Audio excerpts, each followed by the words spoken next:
നാളെ ആ കൊലക്കയറിലേക്ക് നടക്കേണ്ട ജീവന്റെ വഴിയിൽ മറ്റു വഴികളൊന്നും തെളിയാതെ കട്ടപിടിച്ചു കിടന്ന അന്ധകാരത്തിൽ ഒരു വെളിച്ചം തെളിഞ്ഞു. Republic of Yemen public prosecution സ്ഥിരീകരിക്കുകയാണ് എല്ലാ വാദങ്ങളും എല്ലാ അപ്പീലുകളും തള്ളപ്പെട്ട് അധികാരികൾ ഒപ്പിട്ട നിമിഷപ്രിയയുടെ ആ മരണ വാറന്റ് നീട്ടിവെച്ച കാര്യം നേരിട്ട് അറിയിക്കുന്നത് കാന്തപുരം അബൂബക്കർ മുസ്ലിയാർക്കാണ്.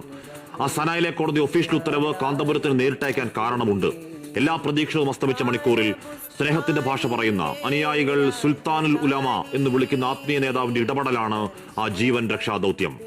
ഹൂത്തികളുടെ നിയന്ത്രണത്തിലുള്ള സ്ഥലം, കേന്ദ്ര സർക്കാരിനടക്കം ഒരു ഡിപ്ലോമാറ്റിക് ഇടപെടൽ അങ്ങേയറ്റം സങ്കീർണമാക്കുന്ന ഘടകങ്ങൾ ഇന്നലെ സുപ്രീം കോടതിയെ അറിയിച്ചതാണ് അറ്റോർണി ജനറൽ ആർ വെങ്കട്ടരമണി.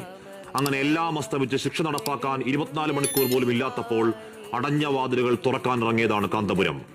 ആ രാജ്യത്തെ സൗഹൃദങ്ങൾ, സ്വാധീനങ്ങൾ, യമന്റെ ഗ്ലോബൽ മുഖം ഷെയ്ഖ് ഹബീബ് ഉമറുമായി പതിറ്റാണ്ടുകളുടെ വ്യക്തിബന്ധം ഒക്കെയൊക്കെ കാന്തപുരത്തിന്റെ കരുത്തായി. ആ വ്യക്തിപ്രഭാവത്തിന്, മാനവ സ്നേഹത്തിന്റെ വക്താവിന് ആദരവുകൾ, ദീർഘായുസ്സിന് പ്രാർത്ഥനകൾ. അവരെ കുറ്റം പറയാൻ കഴിയില്ല. അക്കാര്യത്തിൽ തലാലിന്റെ കൊലപാതകത്തിൽ അങ്ങേയറ്റം വൈകാരികമാവുന്ന അമ്മ, സഹോദരൻ, അവരുടെ കുടുംബങ്ങൾ, ഗോത്രങ്ങൾ, രക്ഷാവഴിയിലേക്ക് ഇനിയും പ്രധാന ചർച്ചകളൊക്കെ ബാക്കിയാണ്. ദയാധനം വാങ്ങി അപരാധത്തിന് മാപ്പ് നൽകിയത് കോടതിയെ ആ കുടുംബം അറിയിക്കൽ പ്രധാനമാണ്. ആ ബ്ലഡ് മണി അതെത്രയാണെങ്കിലും നമ്മുടെ ഒരു കൂടപ്പിറപ്പിന്റെ ജീവൻ കാക്കാൻ ഈ നാട് സമാഹരിക്കുമെന്നത് കേരളത്തിന്റെ വാക്കാണ്.